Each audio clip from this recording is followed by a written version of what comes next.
गरुड़ पुराण में भगवान विष्णु गरुड़ को समझाते हैं कि जो व्यक्ति अपने शरीर में अपनी चेतना को प्रवाहित करना सीख लेता है, वही व्यक्ति मृत्यु के बाद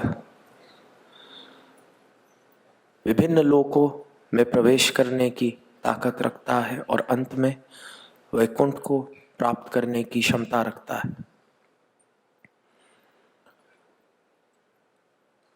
फिजिक्स में कहते हैं an object at rest tend to remain at rest. Inertia का प्रिंसिपल है ना। सड़क पे जो भैंस है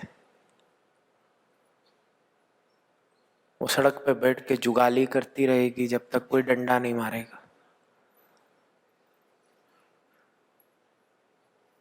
अब भगवान विष्णु कह रहे हैं कि तुम्हें अपनी चेतना को प्रवाहित करना सीखना है। अहम ब्रह्मास्मि शिवोहम शिवोहम। सुषुम्ना से चेतना ऊपर नीचे हो, विभिन्न चक्रों में हो, और साथ ही साथ एक विचार त्याग दूसरे विचार को पकड़ने की क्षमता हो। और अगर हम ये प्रक्रिया सिद्ध नहीं करते तो क्या होता है? An object at rest tend to remain at rest. कोई एक विचार आता है, एक घटना आती है, एक समस्या आती है और हम उसमें अटक जाते हैं।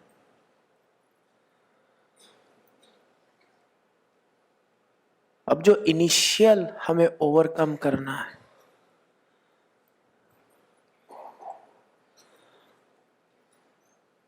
दो रास्ते हैं। एक है भगवान बुद्ध का रास्ता। तुम्हें इनिशियल ओवरकम करना है। वो जो इनर्शिया आ गया ना, तुम अभी अटके हुए हो। जैसे स्कूटर है, अब किक मारनी पड़ेगी उसको चालू करने के लिए। तो बुद्ध का रास्ता है। बुद्ध का रास्ता तुम खुद मेहनत करो, कोई गुरु नहीं, कोई भगवान नहीं। तुम छलांग मारो अपने भीतर।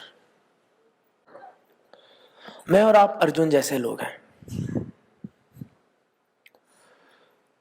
जैसे स्कूल में भी थे ना, कि समझ ही नहीं आया क्या हो रहा है, फिर ट्यूशन लगानी पड़ती। अर्जुन ने भी खूब तपस्या की और एग्जाम से पहले जैसे मेरा और आपका हाल होता है, हाथ पैर पड़ गए। होता ही है ना, हाथ पैर पड़ जाते हैं। अरे यार तैयारी नहीं की मैंने, अब क्या होगा। और फिर हम धन्यवाद करते हैं महादेव का कि भगवान कृष्ण जैसे हमारे बगल में बिठाए हैं हमारे गुरु।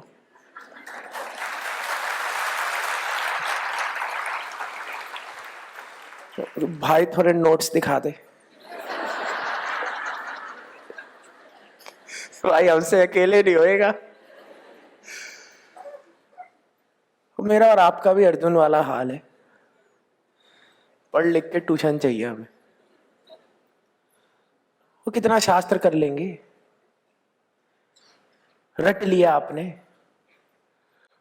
आपने तो टीवी चैनल पे भी देख लिए, हाँ जी ना जी। और फिर भी एग्जाम से पहले हाथ पैर पड़ ही जाते।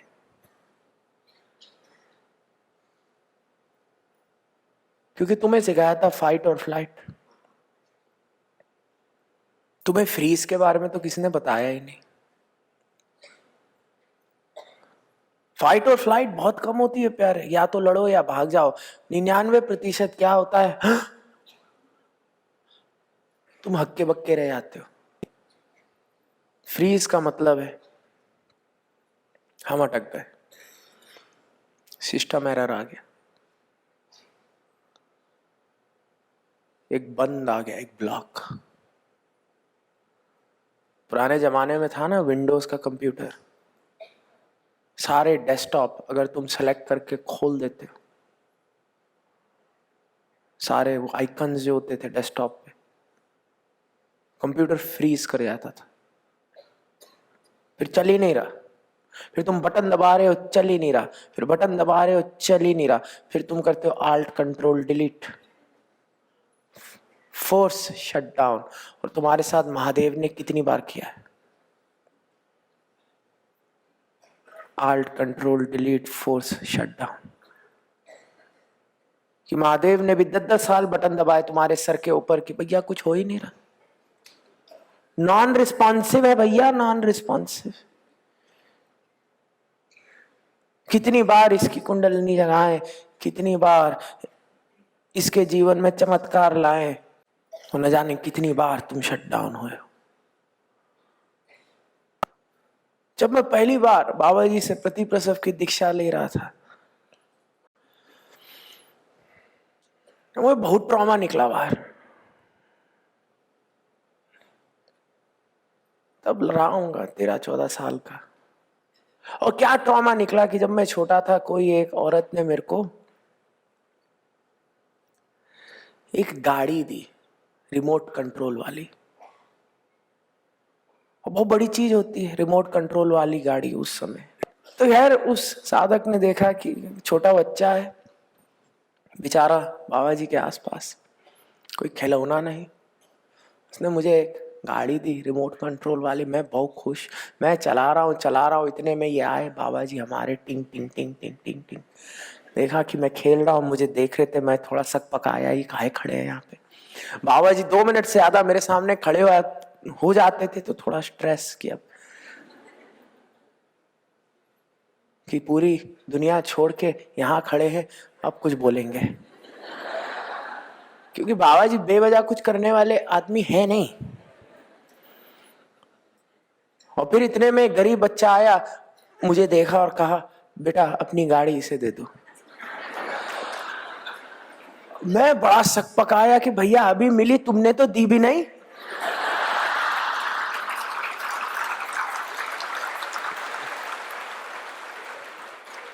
लेकिन मैंने कहा ना, मेरी एक ही कोर कॉम्पिटेंसी रही है आज तक, इसलिए मैं हूं जो हूं। वह मंत्र मूलम गुरु वाक्यम मोक्ष मूलम गुरु कृपा। अंदर से सक पका गया, फ्रीज। लेकिन गाड़ी दे दी।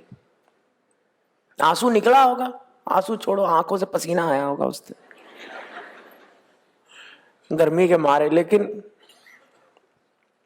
कुछ नहीं, चुपचाप दे दिए। और 7-8 साल बाद बाबा जी प्रति प्रसव कह रहे, वे प्रति प्रसव से आंखें खोली, बड़ा खुश, कह रहे हल्का लग रहा है। और बाबा जी सामने,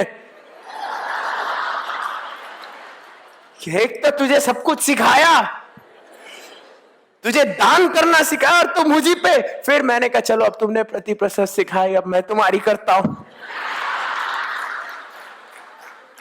रिलीज एंड लेट गो।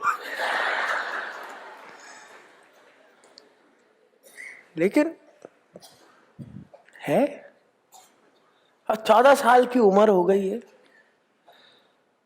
मैं कौन सा खिलौनों से खेलने वाला हूं, लेकिन वो एक टास्क बार में संस्कार रह गया।